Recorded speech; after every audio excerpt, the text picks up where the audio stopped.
writer and publisher of comic books. My name is Mimi Rosenheim, and I am the publisher of AIT Planet Lair, well, co-publisher. I also work with Larry Young, who is the publisher and creative person. I know Larry Young because, well, we're married, so I would say that that's how we started our business together.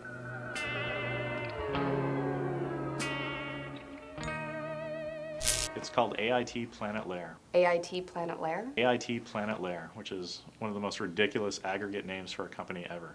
It stands for Astronauts in Trouble / Planet Lair. The beginning of the company was our first series of books called Astronauts in Trouble. That's what AIT stands for.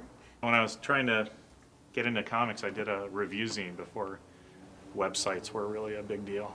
I called it Planet Lair.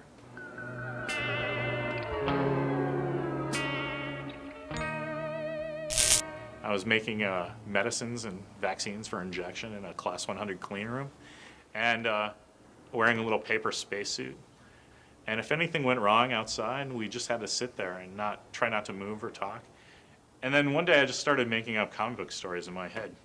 And I went home and Mimi said, "You should really just do comics." So I did.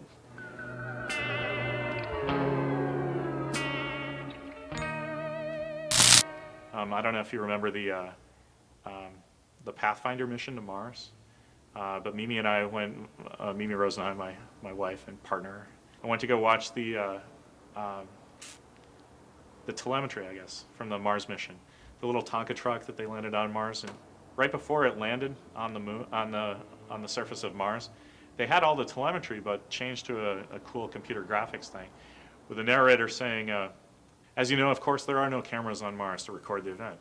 And the entire idea for my comic book, Astronauts in Trouble, came into my head, in that we had just gone to see the IMAX Everest thing like a couple of days before. And I was struck by the footprints in the snow up to the top as they filmed the guys ostensibly coming up to Everest for the first time.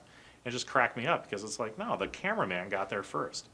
And so that coupled with the telemetry from the Pathfinder mission, I was like, if people do return to the moon, the first guy back is going to be the CNN news camera guy to record the event officially.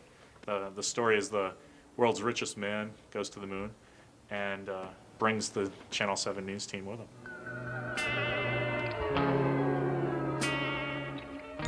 There's some debate about the nomenclature, but comic books, I feel, are the things that come out every month that have a staple in the side, and graphic novels look like books with a spine and stuff that you can read.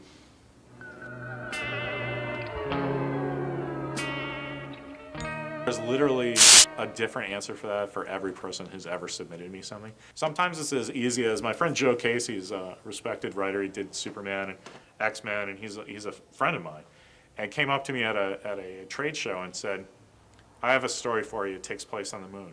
He said, "It's about werewolves." I'm like, "Werewolves on the moon?" He goes, "Yeah, because they're always werewolves, and because it's always a full moon on the moon."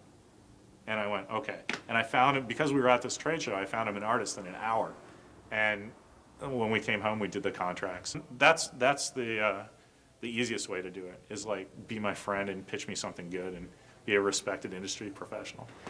The other end of the spectrum is to really do a good comic and then send me the Xeroxes, and I read it, and we think it's something that's good and that we can market it. I mean, there's literally hundreds of answers to this question. It's hard to say.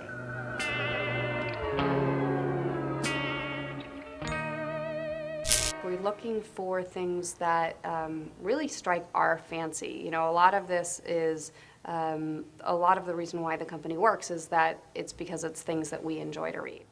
I like to publish quality stories. We don't want to publish a lot of things that are alike. So if we've done something like it, we probably might, you know, we likely won't do something else like that.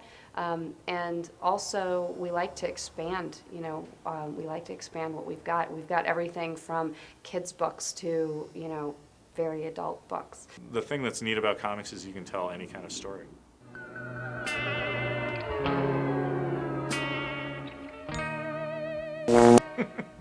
I would like to see the moon from the inside of a spacesuit. That's my plan for the future. A lot of this is about staying ahead of the community and tapping into what would be considered the zeitgeist, right? As a publisher, we have three good things that are coming up. First book is called, the first one that's coming out in September is called Rock Bottom.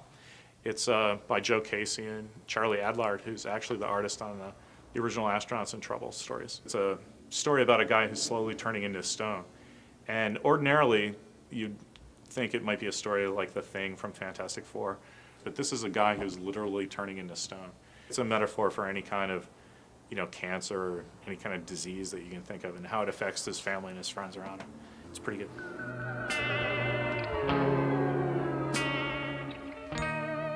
Well, chocolate clearly is James Earl Jones. And that, maybe a pepperoni pizza would be Bruce Willis.